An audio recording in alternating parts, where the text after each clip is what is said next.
James Ernest of the Growing Truth Radio Network here with Donald Sun of the Association of Volleyball Professionals, the AVP. You can reach them at avp.com. Donald, tell us why volleyball? Why is it becoming so popular nowadays? Well, I think, in my humble opinion, first of all, I grew up in Southern California. I followed the AVP since I was a kid. I played it as well. I remember going to with my friends when we were youngsters, and let's say they'd be in San Diego, and we'd figure it out, and we'd figure out ways to get down there and hop in a car with five of us, and just sit there since Saturday morning at like 7 o'clock, trying to get like a courtside seat and just be completely in awe of all these athletes like Karch Karai and Sidney Smith and all these people. So I think it's always been in the lifeblood, at least in Southern California. But now that at least on the women's collegiate side, there's actually opportunities for scholarships for beach volleyball. It's definitely going to in the next probably the next generation. It's just going to explode in terms of popularity. Excellent. When it comes to the tournaments and the play of volleyball, what format do you prefer to watch the best? Do you prefer the single elimination, the double elimination? I like the King of the Beach or round robin. Which do you prefer? Well, I think you can make an argument for any of these, but I mean, I personally think that single elimination is pretty interesting. But because it's not like tennis or anything where maybe a match can last for, I don't know, a couple hours or so. At this moment, the way that beach volleyball is formatted, a match could be probably 30 minutes and it's over. And so I don't know if it's worth it to the athletes to go and play single. I think what we're doing right now, double elimination, is pretty cool. I mean, if you lose one, hey, it could have been a fluke or just been a bad match, but at least you get a chance to fight all the way back to the winners bracket. So I personally like double elim. I think King of the Beach is kind of cool. I don't think it's really a true testament of the king or queen of the beach, just because you got to play with so many different people, and then there's this whole like point system, and the person you partner with might not have the desire to or the willingness to help you out in terms of winning the tournament overall. So and round robin, I think it's cool. I think that there's some. I know that on the FIVB, the international circuit, they do round robin. But I think there's gamesmanship there too. Like if you're up 2-0 in your pool, you can basically look at who you're potentially playing against later on and game the system. So I think double M would be my choice. Excellent. Yeah, I see your point there. That you're right. I mean, it gives more opportunity, and it eliminates some of those other weird variables. Coming from a professional wrestling background, that's why I like the King of the Beach, because the story angles, like you said, is the partner really as into it as you are? And you're right. In a real sport, that doesn't work. Where in the fictional world, the storytelling is better, but it's not as true to athletic endeavor. So I see your point. Yeah, I think King of the Beach is. I mean, look, if we always kick around in the office about bringing that back. I think it's really good as a spectator sport. Mm-hmm. For the Sunday journeyman people that are like, oh, hey, volleyball's kind of cool. Let's check this out. But if you're really like a purist, it's just. I think that sometimes some of the athletes, once they get into those later rounds, they might not have the motivation to to try as hard as maybe the partner. Exactly.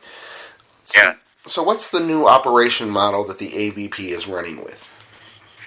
Well, right now, historically, it's really just in terms of a business model.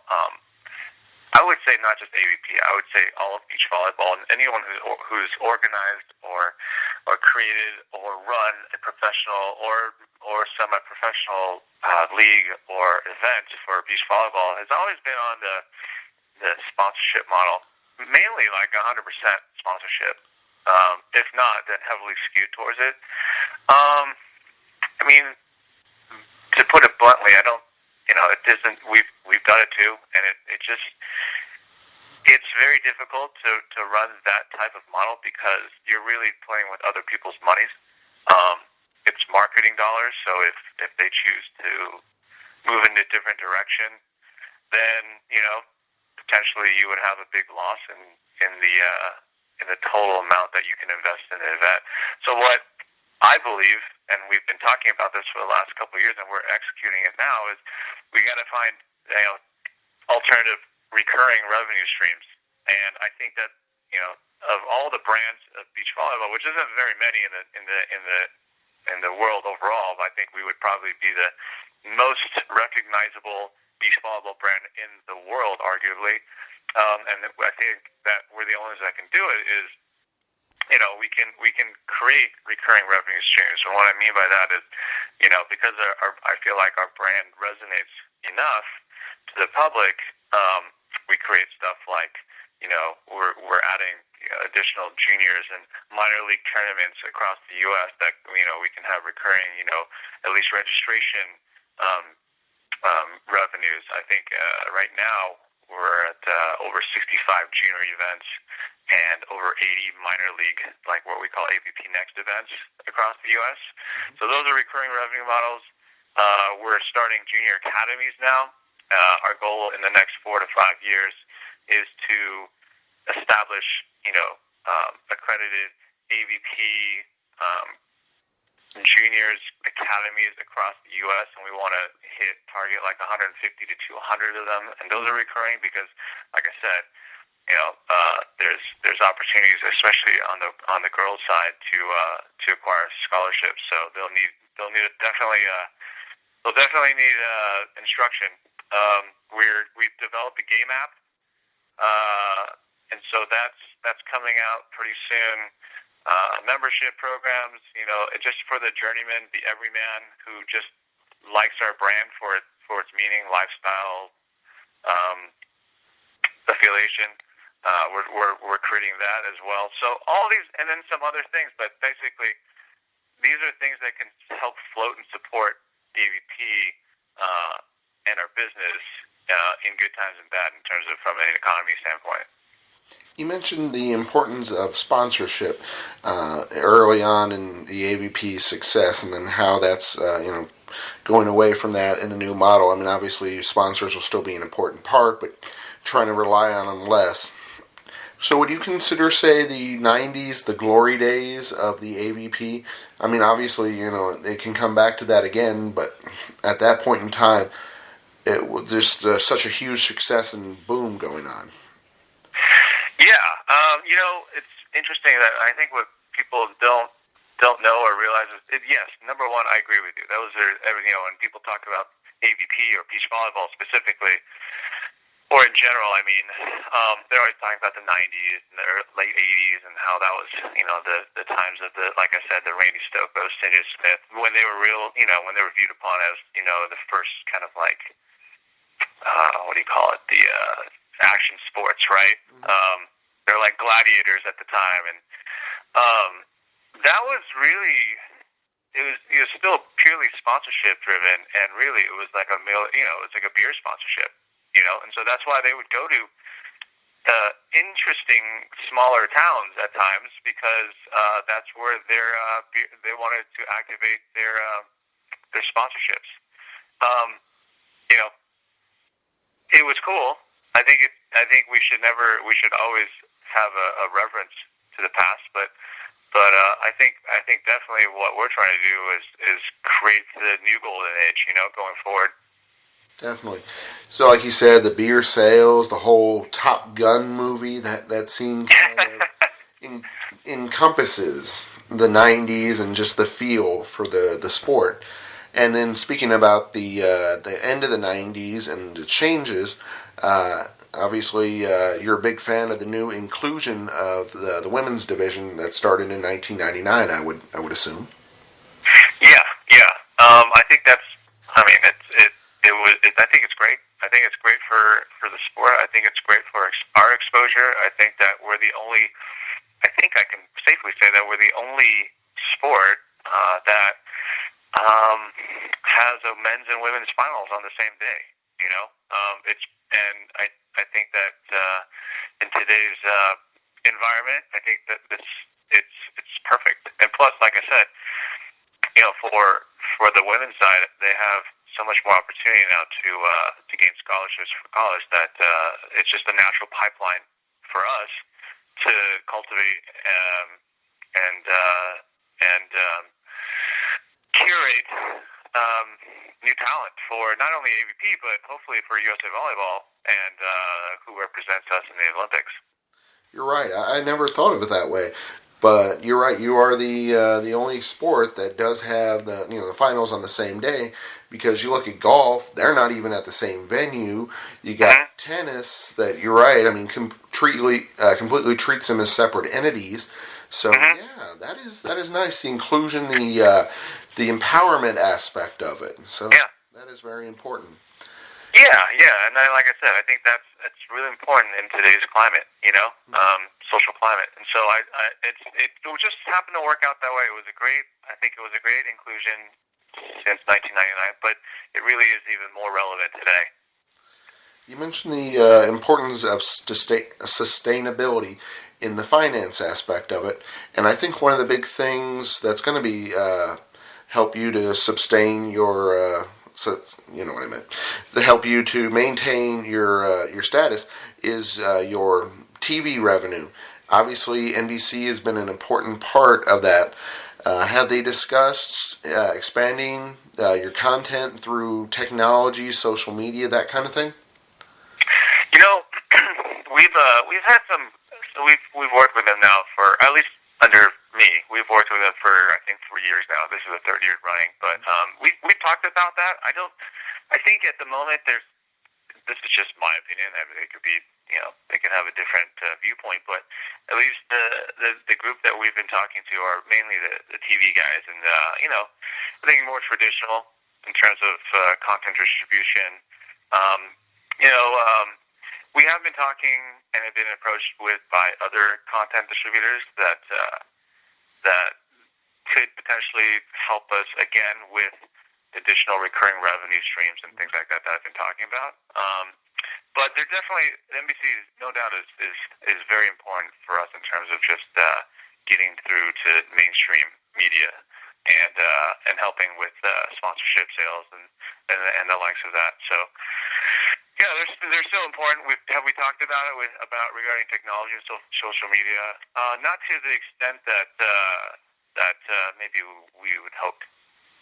I mean, I could see maybe doing something, just throwing this out there, like obviously the bigger names, the when you get to the meat of the tournament, having that on NBC, and then maybe having the first rounds when the weekend warrior that wants to try out, or that person that's trying to get to the next level, showing that on social media, showing that on streaming options, that kind of thing. I mean, does that sound viable down the road? Absolutely. So at the moment, we actually stream Saturday all day and Sunday leading up to the finals. And of course, one of the finals is on NBC, and then the other finals is on our AVP.com streaming, as well as all the other streaming content for the weekend. Nice. But going forward, the goal is to be able to stream every single court. Oh wow! Every single day, every single court. And again, like I said, we've been approached and by some content distributors, and we'll see how that goes. But I'm cautiously optimistic that we'll be able to fulfill that, so that even the weekend warrior who just wants to dabble, and watch some of it, or families of athletes can just focus on them, those specific athletes, when they play and which court they play. So this is something that we haven't provided yet, but our goal is to be able to provide that as well. Nice.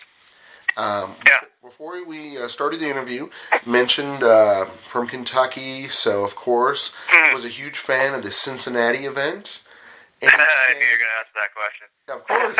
Yes, I want it back. Shoot, I want to come out and see the volleyball firsthand. I mean, don't get me wrong. Obviously, the places where you're playing volleyball make more sense right now because, that's where volleyball is played. But, as a fan, having self-interest, obviously, big fan of that event. Yeah.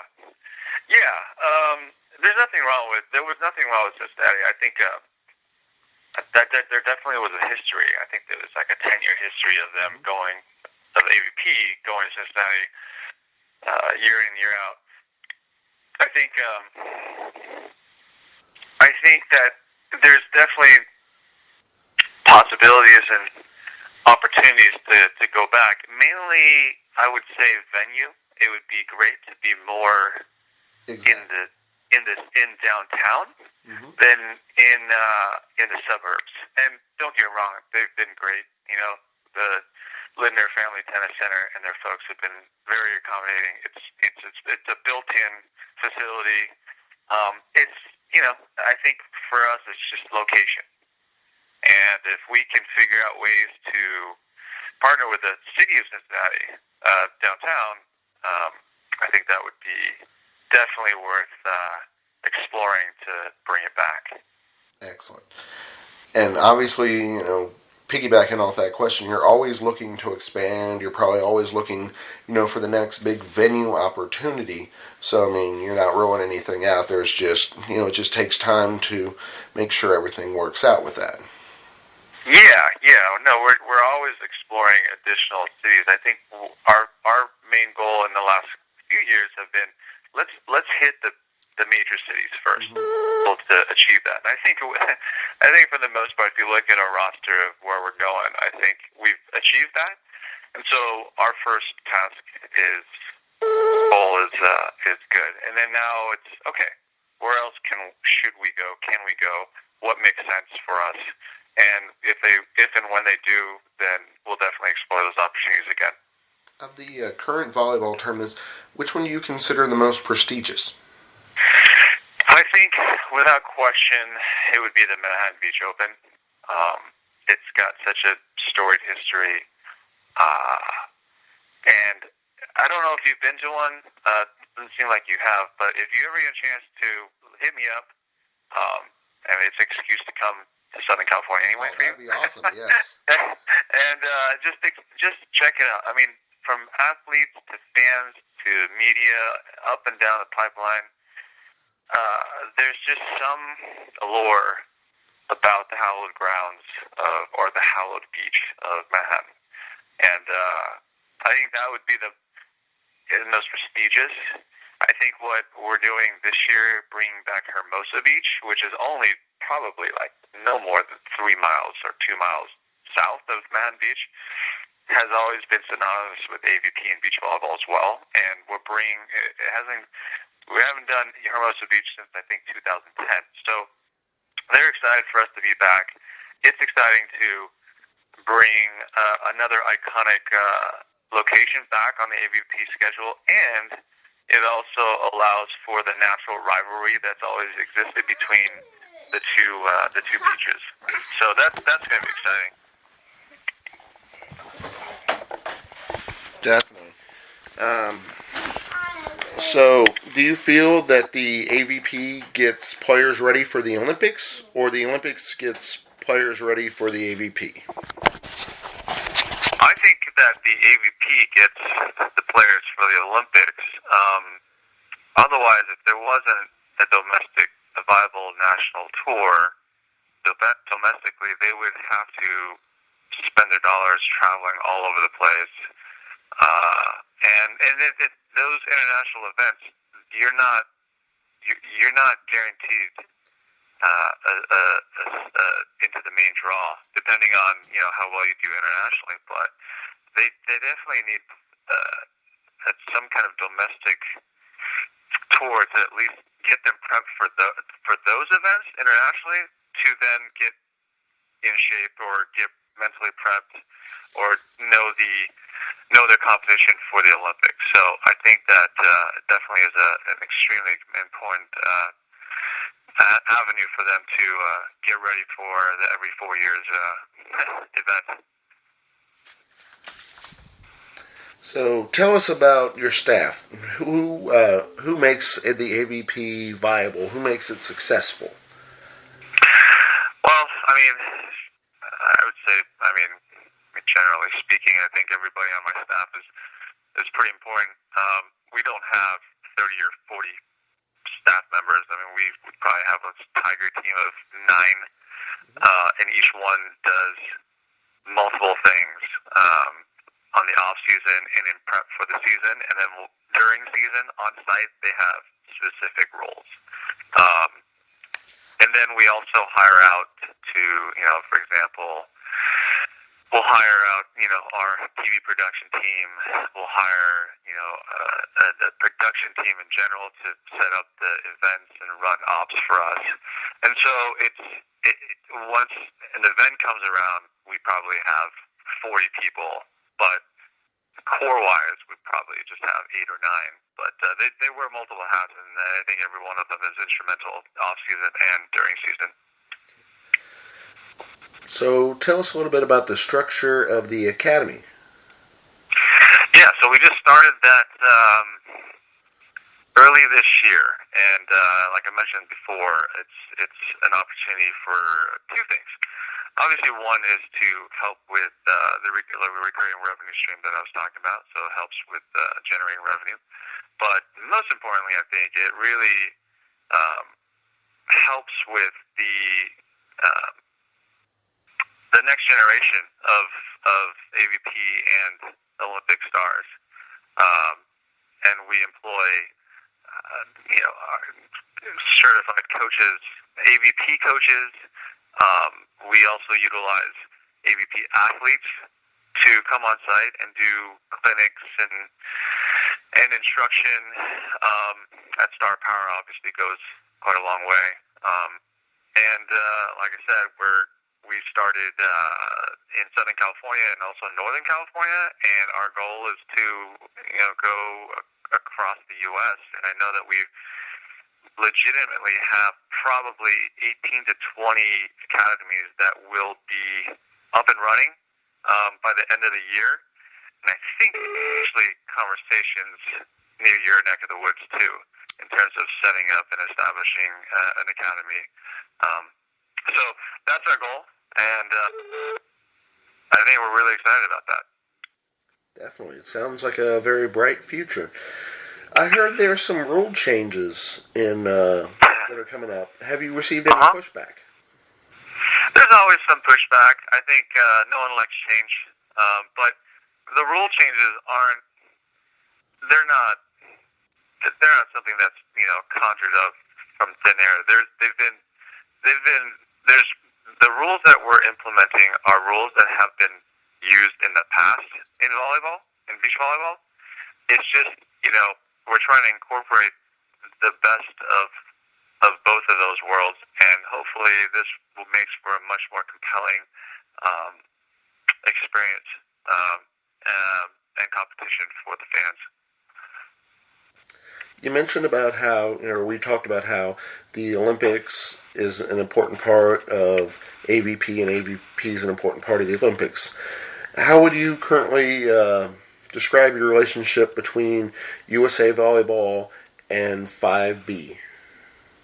Yeah, so with the FIVB, we've run a couple of Olympic qualifiers for them in the last couple years, and I would say that our relationship between AVP and FIVB has been pretty good.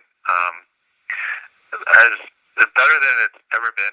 I think the reason is I think there's a mutual understanding that the AVP is not trying to overtake them as the world dominant beach volleyball establishment. I think in the past that's been the sentiment, at least from the FIVB's standpoint.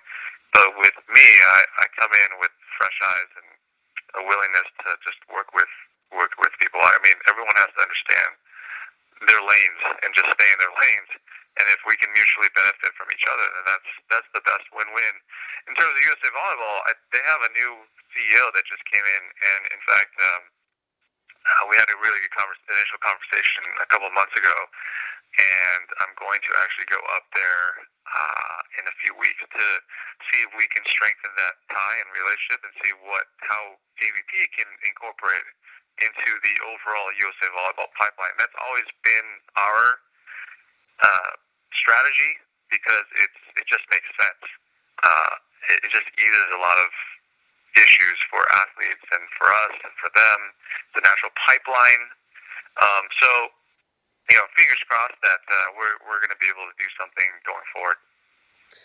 Where would you like to see the AVP brand in another year or two, and where do you consider it to be right now? I think we're on the precipice of greatness. And when I say that, I just mean that the AVP brand and mark can sustain itself through good and bad, and the fan base itself will basically help elevate and sustain. And like I said, we're building towards that. We're trying to be more incorporating of just your everyday journeyman fan, family, kid, and I think what we embody is something that everyone likes. It's not something weird or oddball. It's we embody a lifestyle, obviously, healthy, active lifestyle, fitness, family, sense of culture. So we hit a lot of touch points for people nowadays. So I think that we're really in a good spot going into the next hopefully as long as we can. And the nice thing is it's one of those things that everybody can do, but not everybody can do well. So they can have fun as a family, work on it, and build, right? Yeah, but everyone that I've known have always touched the volleyball. They go to the beach or they go to their park and they just toss it around and bump it around, and it's fun, and you sweat a little bit, and you're outside, right, getting some sun. Mm-hmm. It's great. Kids can do it. Adults can do it. They can do it together. It's great. Well, Donald, I'd like to thank you for your time. You've been an excellent guest. Learned a lot about the AVP. Our fans, I'm sure, are going to be excited about it. And definitely would love to have you and, of course, some of your players on again in the future. Yeah, thank you, James. I appreciate it. And like I said, anytime you want to come on site, let me know. And I'll take care of it. Sounds great. Thank you, sir. All right. You have a good day.